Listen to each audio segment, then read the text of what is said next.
Hi friends, Dileep വെല്ലുവിളിക്കുകയാണ്. എല്ലാവരും വെല്ലുവിളിക്കുന്നു. CBI കൊണ്ടുവരൂ, അന്വേഷിപ്പിക്കൂ, എന്നെ നുണ പരിശോധന ചെയ്യൂ എന്ന് പറഞ്ഞ് വെല്ലുവിളിച്ചുകൊണ്ടിരിക്കുകയാണ്. ആർക്ക് വേണമെങ്കിൽ ഇത് ചെയ്യാവുന്നതാണ് കേട്ടോ. ഈ പറയുന്ന ഭാഗ്യലക്ഷ്മി, മഞ്ജു വാര്യർ, അതുപോലെ എല്ലാവരും ഇതിനെതിരെ നീങ്ങേണ്ടത് തന്നെയാണ്. അതുപോലെ നമുക്ക് എന്തൊക്കെയാണ് ഇപ്പോൾ ഡിസ്കഷൻ നടത്താൻ പോകുന്നത് വെച്ചിട്ടുണ്ടെങ്കിൽ, ദിലീപിനെ ഒരു അമ്പലം, ശിവന്റെ അമ്പലത്തിൽ നിന്ന് എറണാകുളത്ത് നിന്ന് ഒഴിവാക്കിയിട്ടുണ്ട്. ഇത് എന്തുകൊണ്ടാണ്? ദിലീപ് ഈ സമയത്ത് എവിടെയാണ്? ദിലീപ് ശബരിമലയിലാണ്. അതിനെക്കുറിച്ച് ഡിസ്കഷൻ നടത്താം. അതുപോലെ നമ്മുടെ കോടതി അതിജീവിതയെ അവിശ്വസിച്ചിട്ടുണ്ട്. എന്താണ് കാരണം? അതുപോലെ 410 നമ്പർ റൂമിൽ എന്താണ് നടന്നത്? മഴവിൽ അഴകിൽ അമ്മ എന്ന ഒരു പ്രോഗ്രാമിന്റെ റിഹേഴ്സൽ ടൈമിൽ ആ റൂമിൽ എന്ത് നടന്നു? അതുപോലെ പൾസർ സുനിയുടെ ഒരുപാട് പരസ്പര വിരുദ്ധമായിട്ടുള്ള കുറെ പരാമർശങ്ങൾ, ഇതൊക്കെ എന്തൊക്കെയാണ്? ഇതൊക്കെയാണ് നമ്മൾ നോക്കാൻ പോകുന്നത് കേട്ടോ. ആദ്യമേ തന്നെ അതിനു മുന്നേ എൻ്റെ ചാനൽ എല്ലാവരും സബ്സ്ക്രൈബ് ചെയ്യുക, ഷെയർ ചെയ്യുക, ലൈക്ക് ചെയ്യുക, ബെൽ ബട്ടൺ കൂടി അമർത്തുക കേട്ടോ. അപ്പോൾ ആദ്യമേ തന്നെ തുടങ്ങുന്നത് എറണാകുളം ഒരു ശിവന്റെ അമ്പലമുണ്ട്. ആ അമ്പലത്തിൽ കൂപ്പൺ കൊടുക്കുന്ന ഒരു ചടങ്ങുണ്ട്. ആ ചടങ്ങ് ഉദ്ഘാടനം നടത്തുന്നത് ദിലീപായിരുന്നു. അപ്പോൾ എല്ലാവരും ഭയങ്കര പ്രശ്നത്തിലായി, ഭക്തരൊക്കെ ഭയങ്കര പ്രശ്നത്തിലായി. അപ്പോൾ ഉത്സവ കമ്മിറ്റിക്കാരാകെ പ്രശ്നത്തിലായി. എന്ത് വിചാരിക്കും, എന്ത് ചെയ്യും എന്ന് വിചാരിച്ചിരിക്കുന്ന ടൈമില് ദിലീപ് തന്നെ വിളിച്ചിട്ട് പറഞ്ഞു, എന്നെ അതിൽ നിന്ന് ഒഴിവാക്കിയോളൂ, ഭക്തജനങ്ങൾ തമ്മിൽ വെറുതെ പ്രതിഷേധം വേണ്ട എന്ന് പറഞ്ഞ് അതിൽ നിന്ന് ഒഴിവാക്കുകയാണ് ചെയ്തത്. അതിൽ ആ ഉത്സവ കമ്മിറ്റി ഭാരവാഹി സംസാരിക്കുന്ന ഒരു വോയിസ് ഉണ്ട്, അതെല്ലാവരും കേട്ട് നോക്കൂട്ടോ. സമിതിക്കകത്ത് അങ്ങനെ എതിർപ്പും കാര്യങ്ങളൊന്നും ഇല്ലായിരുന്നു. ദേവസ്വം ബോർഡും ഈ പറയുന്ന ഈ എന്താ പറയുക അനുകൂലിക്കുന്നവരെയൊക്കെ രണ്ട് വിഭാഗമായി കഴിഞ്ഞാൽ അവർ പറഞ്ഞു ഇത് എങ്ങനെ സോൾവ് ചെയ്യാൻ പറ്റുന്നതെന്നുള്ളത് ചോദിച്ചു. ഞാൻ പറഞ്ഞു നമുക്കൊന്ന് ആലോചിക്കാം എന്ന് പറഞ്ഞു. പക്ഷേ ഇത് മുൻകൂട്ടി ദിലീപ് അറിയുകയും പുള്ളി തന്നെ ഇങ്ങോട്ട് വിളിച്ചിട്ട് ഞാനൊരു വിവാഹത്തിലേക്കില്ല, ഞാൻ തൽക്കാലം ഞാൻ ആ പരിപാടിയിൽ പങ്കെടുക്കുന്നില്ല എന്ന് ഇന്നലെ രാത്രി പറയുകയും ചെയ്തു. നാളെ നിശ്ചയിച്ചിരുന്ന പരിപാടിയാണ്. പരിപാടി നടക്കുന്നുണ്ട്. നാളെ മറ്റന്നാൾ പരിപാടി നടക്കുന്നുണ്ട്. പുതിയ ആരാണ് അത് ക്ഷേത്രം തന്ത്രീനെ കൊണ്ട് സംഭവം ചെയ്യിക്കുന്നുണ്ട്. എന്തിനാണ് ഒരു മനുഷ്യൻ ഇങ്ങനെ കൊല്ലാക്കൊല ചെയ്യുന്നത്? അയാള് കുറ്റവിമുക്തനായതാണ്, പിന്നെ വീണ്ടും വീണ്ടും അയാളെ എല്ലാത്തിൽ നിന്നും മാറ്റി നിർത്തുന്നത് എനിക്ക് മനസ്സിലാവുന്നില്ല. ഇനി ഭാഗ്യലക്ഷ്മി നോക്കിക്കോ. ഭാഗ്യലക്ഷ്മി ആ ബബ എന്ന് പറഞ്ഞ ആ പോസ്റ്റർ ഒന്ന് ഷെയർ ചെയ്തേനെ, മോഹൻലാൽ ഷെയർ ചെയ്തേനെ. മോഹൻലാലിനെതിരെ പറഞ്ഞ കാര്യങ്ങൾ എന്താണെന്ന് നിങ്ങളൊന്ന് കേട്ടു നോക്കൂ. ഈ വിധി വരുന്ന അന്ന് തന്നെയല്ലേ നമ്മളെ ഏറ്റവും സ്നേഹിക്കുന്ന ശ്രീ മോഹൻലാൽ ആ പോസ്റ്റർ റിലീസ് ചെയ്യുന്നത്. ഒരു നിമിഷം ചിന്തിക്കണം, ഞാൻ എന്താണ് ചെയ്യുന്നത് എന്ന് അദ്ദേഹം പോലും ചിന്തിച്ചില്ലല്ലോ എന്നാണ്. അവന് വേണ്ടിയും ഞാൻ പ്രാർത്ഥിക്കുന്നു, അവൾക്ക് വേണ്ടിയും പ്രാർത്ഥിക്കുന്നു എന്ന് പറഞ്ഞതും നമ്മൾ കേട്ടു. ഇനിയും അദ്ദേഹത്തിൻ്റെ ഈ വില്ലനിസം തീർന്നിട്ടില്ല. എന്താണ് ഈ ഭാഗ്യലക്ഷ്മി പറയുന്നത്? ലാലേട്ടനെതിരെ. ഈ ലാലേട്ടൻ അത് പോസ്റ്റർ ഷെയർ ചെയ്ത് ലാലേട്ടൻ അഭിനയിച്ച സിനിമയാണ്. പിന്നെ ഒരുപാട് ജനങ്ങളുടെ കഞ്ഞുകുടി മുട്ടും ആ സിനിമ അവിടെ സ്റ്റോപ്പാക്കി കഴിഞ്ഞാൽ. ദിലീപ് അഭിനയിക്കുക, ദിലീപ് എന്ന് പറഞ്ഞാൽ കുറ്റവിമുക്തനാണ്. എന്നിട്ട് അതുകൊണ്ടാണ് വിധി വരുന്നേക്കാളും മുന്നേ ലാലേട്ടൻ ചെയ്താലും ചെയ്തില്ലെങ്കിലും ലാലേട്ടൻ അതൊരു നടൻ, ദിലീപ് എന്ന ഒരാളെ അല്ല ചെയ്തിരിക്കുന്നത്, ആ ക്യാരക്ടറിനെയാണ്. ആ ക്യാരക്ടർ അതിൽ നടനാണ് അല്ലെ. അതാണ് ആ സിനിമ. ഗോകുലം ഗോപാലിന്റെ സിനിമയാണ്, അത് വിജയിക്കണം. അതാണ് ലാലേട്ടൻ ചെയ്തിരിക്കുന്നത്. ഇതൊന്ന് മനസ്സ് ശരിക്കും ഇരിക്കുന്നു. ബുദ്ധിയില്ലേ? ഇനി അടുത്തൊരു പരാമർശം നിങ്ങൾ കേട്ടോളൂ. അടുത്ത ഒരടി മുമ്പോട്ട് വെക്കാൻ വേണ്ടിയുള്ള ഒരു തയ്യാറെടുപ്പിലാണ് അവള്. അത് ഇതിനു വേണ്ടിയുള്ള ഒരു പ്രിപ്പറേഷനിലായിരുന്നു. ഈ കഴിഞ്ഞ 8-ാം തീയതി മുതൽ ഇന്നലെ രാത്രി വരെ ഇതിനു വേണ്ടിയുള്ള ഒരു പ്രിപ്പറേഷനായിരുന്നു. അപ്പം ഇന്ന് ഉച്ചയൊക്കെ ആയപ്പോഴാണ് പറഞ്ഞത് ഏകദേശം എഴുതി കഴിഞ്ഞു, പുറത്തേക്ക് വിടാൻ പോവുകയാണ്. ഇത് പലരും വിചാരിക്കുന്നുണ്ട് ഈ വന്ന വിധിയോടുകൂടി അവൾ തളർന്നു, ഇനി അവൾ മുൻപോട്ടില്ല എന്ന്. ഒരു ഇഞ്ച് പോലും അവൾ തളർന്നിട്ടില്ല. അതിശക്തമായി തന്നെ മുൻപോട്ട് അവൾ സഞ്ചരിക്കാൻ തന്നെ തീരുമാനിച്ചിട്ടുണ്ട്. അതിശക്തമായി എങ്ങനെ സഞ്ചരിക്കാൻ സാധിക്കുന്നു? നിങ്ങളൊക്കെ പിടിച്ച് തളർത്തിക്കൊണ്ടിരിക്കുകയല്ലേ. എന്തെങ്കിലും ഒരു നീക്കം ആ കുട്ടി ഉണ്ടായി തുടങ്ങിയിട്ടുണ്ടെങ്കിൽ അതൊക്കെ വന്ന് മാധ്യമത്തിന് മുന്നിൽ നിന്ന് അടുത്തടിക്ക് വേണ്ടി അവൾ തയ്യാറായിക്കൊണ്ടിരിക്കുന്നു. ആവട്ടെ, അതിജീവിതക്ക് നീതി കിട്ടാനാണ് ഞങ്ങളൊക്കെ തയ്യാറായിട്ടിരിക്കുന്നത്. ഇത് മാധ്യമ ശ്രദ്ധ കിട്ടാൻ വേണ്ടിയിട്ട് ഈ ഭാഗ്യലക്ഷ്മി ചെയ്യുന്ന ഒരു ഗൂഢതന്ത്രം തന്നെയാണ്. വന്നു നിന്ന് എല്ലാം വിളമ്പി കൊടുക്കുന്നു. അവരവരെ വീട്ടുകാരെ ഒന്നും വിളമ്പുന്നില്ല, അവർ അടിയിൽ കൂടെ കാര്യങ്ങൾ നീക്കുന്നു. അതിനൊപ്പം തന്നെ നിങ്ങളൊപ്പം നിന്ന് അവരുടെ ഒപ്പം നിന്ന് കാര്യങ്ങൾ നീക്കുക തന്നെയാണ് വേണ്ടത്, അല്ലാതെ നിന്ന് പ്രസംഗിക്കുകയല്ല. എന്ത് സ്വഭാവമാണ്! എൻ്റെ കൂടെ സത്യം വിജയിച്ചു എന്നൊക്കെ വേണമെങ്കിൽ പറയുന്നതിന് പകരം മറ്റൊരു പെണ്ണിൻ്റെ പേരാണ് അവിടെ പറയുന്നത്, മറ്റൊരു നടിയുടെ പേരാണ് പറയുന്നത്. ആ നടി ഒരിക്കലും ആ വേദിയിൽ നിന്ന് സംസാരിക്കുമ്പോൾ ഇദ്ദേഹത്തിൻ്റെ പേര് പറഞ്ഞുകൊണ്ടല്ല അവർ അന്ന് സംസാരിച്ചത്. ഇദ്ദേഹം സ്വയം ഇതെന്നെയാണ്, എന്നെ തന്നെയാണ് എന്ന് ഇദ്ദേഹം ചിന്തിക്കുന്ന എന്തുകൊണ്ടെന്ന് വെച്ചാൽ അത് അദ്ദേഹം ചെയ്തു എന്നുള്ളതിന് അദ്ദേഹത്തിന് നല്ല ഉറപ്പുള്ളത് കൊണ്ടാണ്. മറ്റൊരു നടിയുടെ പേര് പറഞ്ഞത് എന്താണ് പറഞ്ഞത്? ആ നടി ചെയ്തു എന്നാണോ? അല്ല. ആ നടി ഗൂഢാലോചന എന്ന് പറഞ്ഞ് പുറത്തുവിട്ടതിന് ശേഷമാണ് എനിക്കെതിരെ എല്ലാവരും കൂടി തിരിഞ്ഞത് എന്നാണ് പറഞ്ഞത്. അല്ലാതെ ആ നടി ദിലീപിന്റെ പേര് പറഞ്ഞു എന്നൊന്നും പറഞ്ഞിട്ടില്ല. ആരും പറഞ്ഞിട്ടില്ല. എന്തിനാണ് ഇങ്ങനെ വളച്ചൊടിക്കുന്നത്? ഭാഗ്യലക്ഷ്മിക്ക് ഇതിലൊരു ലൂപ്പ് ഹോള് കിട്ടി ഒന്ന് മുന്നേറണം. ഇതിനു വേണ്ടിയിട്ട് മാത്രമാണ് ഇതെന്ന് എനിക്ക് തോന്നുന്നത്. നല്ല ഭയമുണ്ട് ഞങ്ങൾക്ക് എല്ലാവർക്കും. അത് മഞ്ജു പറഞ്ഞത് സത്യമാണ്. ഇനി ഒരു പക്ഷേ ഈ അതിജീവിത അന്ന് ഈ കൊട്ടേഷൻ അല്ലെങ്കിൽ ഈ സംഭവം കേസാക്കിയില്ലായിരുന്നുവെങ്കിൽ ഉറപ്പാണ് അടുത്തത് മഞ്ജു വാര്യർ തന്നെയായിരിക്കും ഇതുപോലെ മറ്റൊരു സിറ്റുവേഷനിൽ വന്ന് വീഴാൻ പോകുന്നത്. ഭാഗ്യത്തിന് അവൾ കേസ് കൊടുത്തത് കൊണ്ട് മാത്രമാണ് അവളെന്നല്ല പല പെൺകുട്ടികളും രക്ഷപ്പെട്ടത്. ആ ഒരൊറ്റ നമ്മൾ ഈ പറയുന്ന അതിജീവിത കാരണം മാത്രമാണ്. അല്ല അവരെ കേട്ടല്ലോ, അടുത്തത് മഞ്ജു വാര്യരെയായിരുന്നു ഉന്നമിട്ടിരുന്നത് എന്നാണ് ഉദ്ദേശിക്കുന്നത്.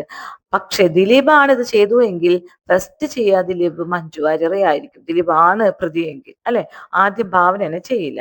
ഇനി അതിജീവിതനെ നമ്മൾ കോടതി അവിശ്വസിച്ചു എന്ന് പറഞ്ഞിട്ട് ഇവർ പ്രശ്നം ഉണ്ടാക്കുന്നുണ്ട്. അതെന്താണ് പ്രശ്നം എന്ന് വിചാരിച്ചിട്ടുണ്ടെങ്കിൽ, കോടതിയില് അതിജീവിത ഒരു മൊഴി കൊടുത്തിട്ടുണ്ട്, ദിലീപ് ഭീഷണിപ്പെടുത്തുന്നുണ്ട്. അല്ലാതെ അതിജീവിതയെ ബലാത്സംഗം ചെയ്തത് തെറ്റാണ് അല്ലെങ്കിൽ അങ്ങനെ ചെയ്തിട്ടില്ല എന്ന് പറഞ്ഞിട്ടല്ല അവിശ്വസിച്ചത്. അത് ഉള്ളത് തന്നെ, ബലാത്സംഗം ചെയ്തത് ഉള്ളത് തന്നെയാണ് എന്ന് എല്ലാവർക്കും അറിയാം അല്ലെ. നമുക്കെല്ലാവർക്കും, ഏതൊരു കുട്ടികൾക്ക് പോലും അറിയാം അത് നുണ പറയത്തില്ല അതിജീവിത. പക്ഷേ അവിശ്വസിച്ചത് ആ കാര്യം കൊണ്ടല്ല എന്നാണ്. ദിലീപ് ഭീഷണിപ്പെടുത്തി എന്ന് പറഞ്ഞിട്ടാണ് അവിശ്വസിച്ചത്. കാരണം ദിലീപ് ഈ അവിഹിതം, കാവ്യമാധവനും ദിലീപ് തമ്മിലുള്ള അവിഹിതം മഞ്ജു വാര്യരോട് പറഞ്ഞത് ഭാവനയാണ് ഇത് ദിലീപ് അറിഞ്ഞപ്പോൾ ഭാവനയെ ചെന്ന് ഭീഷണിപ്പെടുത്തി മഞ്ജു വാര്യരോട് പോയിട്ട് തിരുത്തി പറയണം, ഇല്ലെങ്കിൽ അതിനുള്ള പ്രത്യാഘാതം അനുഭവിക്കേണ്ടി വരും എന്ന് പറഞ്ഞ് ഭീഷണിപ്പെടുത്തിയിരുന്നു എന്നാണ് ആര് കൊടുത്തിരിക്കുന്നത്? നമ്മുടെ അതിജീവിത കൊടുത്തിരിക്കുന്നത്. ഇത് കൊടുത്തിരിക്കുന്നത് ഈ സംഭവം നടന്നിട്ട് കേസ് ഫയൽ ചെയ്യുമ്പോഴല്ല കൊടുത്തിരിക്കുന്നത്, 3-4 മാസം കഴിഞ്ഞതിന് ശേഷമാണ് ഇങ്ങനെ ഭീഷണിപ്പെടുത്തിയിട്ട് കൊടുക്കുന്നത്. അതുകൊണ്ടാണ് അത് വാല്യൂ ഇല്ലാതായി പോയത്. പിന്നെ അതൊന്ന് തെളിയിക്കാൻ നോക്കിയപ്പോൾ എന്തായി? ആ തെളിവ് ഒന്നിനും തെളിവില്ലാതായി. അപ്പൊ ദിലീപ് ഭീഷണിപ്പെടുത്തിയെന്നത് അവിശ്വസനീയമാണ്, അതുകൊണ്ട് അതിജീവിതയുടെ കാര്യം അവിശ്വസനീയമാണ് എന്നാണ് അവിടെ കോടതി പറഞ്ഞത്. അല്ലാതെ അതിജീവിത അനുഭവിച്ച ഈ കാര്യങ്ങൾ അവിശ്വസനീയമാണ് എന്ന് കോടതി പറഞ്ഞിട്ടില്ല. അതിനുള്ള നീതി കിട്ടാൻ വേണ്ടി ഈ 6 പ്രതികൾക്ക് ശിക്ഷ കൊടുത്തത് അതുകൊണ്ട് തന്നെയാണല്ലോ കോടതി കൊടുത്തത്. അപ്പൊ അങ്ങനെയാണ് പലരും അത് വളച്ച് പിടിച്ച് ഇങ്ങനെയൊക്കെ ആക്കി തീർത്തതാണ് കേട്ടോ. ഇനി ഈ സമയമൊക്കെ ദിലീപ് എവിടെയാണ് നോക്കി നോക്കൂ, ശബരിമലയിൽ ദർശനം നടത്തിക്കൊണ്ടിരിക്കുകയാണ് ദിലീപ് കേട്ടോ. അത് 18 പടി കയറുന്നില്ല എന്നാണ് പറഞ്ഞു കേട്ടത്. 9:45 എത്തി. പക്ഷെ ദിലീപ് ഇന്നലെ തന്നെ ഇതിനുള്ള തയ്യാറെടുപ്പൊന്നും നടത്തിയിരുന്നില്ല. കാരണം എന്താ വെച്ചിട്ടുണ്ടെങ്കിൽ എല്ലാവരും അറിയല്ലോ, രാവിലെയാണ് അവിടെ റൂം ബുക്ക് ചെയ്തത് എന്ന് പറയുന്നു. വഴിപാടുകളൊക്കെ ബുക്ക് ചെയ്തത് രാവിലെയാണ്. എന്നിട്ട് രാവിലെ 9:45 എത്തിയിട്ടുണ്ട് എന്ന് പറയുന്നു. സ്റ്റാഫ് ഗേറ്റ് വഴിയാണ് ദർശനം നടത്താൻ പോകുന്നത് എന്നാണ് പറയുന്നത്. ഇപ്പൊ ദർശനം നടത്തി കഴിഞ്ഞിട്ടുണ്ടാവും കേട്ടോ. അപ്പോ ഇനി ദിലീപ് എന്ന് പറയുന്നത്, വിധിയിൽ സംശയമുണ്ടെങ്കിൽ CBI കൊണ്ട് ചെയ്യിക്കൂ, ഞാൻ എന്തിനും തയ്യാറാണ്, വെല്ലുവിളിച്ചുകൊണ്ട് തന്നെയാണ് പറഞ്ഞത്. എന്നെ നുണ പരിശോധനയ്ക്ക് വിധേയനാക്കൂ എന്നൊക്കെ ഒരാൾ പറയുന്നുണ്ട്. ഇതൊക്കെ പറഞ്ഞിട്ടും ഇയാളെ വേർതിരിച്ച് നിർത്തുക എന്ന് പറഞ്ഞു കഴിഞ്ഞാൽ, ഇതൊക്കെ ആ ഗൂഢതന്ത്രം മെനഞ്ഞ അയാള്, ബാക്കിൽ നിൽക്കുന്ന അയാളുണ്ടല്ലോ, അയാളാണ് ഇതൊക്കെ കണ്ട് രസിക്കുന്നത് കേട്ടോ. അയാളോ അല്ലെങ്കിൽ അവളോ, അവരായിരിക്കും. ഇനി ഈ ഘോരമായിട്ട് വർത്തമാനം പറയാതെ എത്രയും പെട്ടെന്ന് CBIയെ കൊണ്ടുവരികയാണ്. ഈ പറയുന്ന ആൾക്കാരൊക്കെ പോസ്റ്റ് ഇടലും ഘോരമായിട്ട് മൈക്കിന് മുന്നിൽ നിന്ന് സംസാരിക്കലും ഇതൊക്കെ ആർക്കും പറ്റും. പക്ഷെ ചെയ്യാനാണ് ബുദ്ധിമുട്ട്. വർത്തമാനം പറയാൻ എല്ലാവർക്കും പറ്റും, ബബ്ബ അടിക്കാൻ എല്ലാവർക്കും പറ്റും. പക്ഷേ എന്താണ് ചെയ്യാനാണ് ബുദ്ധിമുട്ട്. ഇപ്പൊ ഈ ഭാഗ്യലക്ഷ്മിയുടെയും TB മിനിയുടെയും സങ്കടങ്ങളാണ് നമ്മൾ കാണുന്നത് അല്ലെ. അവർ സങ്കടങ്ങൾ മാത്രം പറയുന്നു, അവർക്ക് അത് കിട്ടിയില്ല, ഇവർക്ക് ഇത് കിട്ടിയില്ല.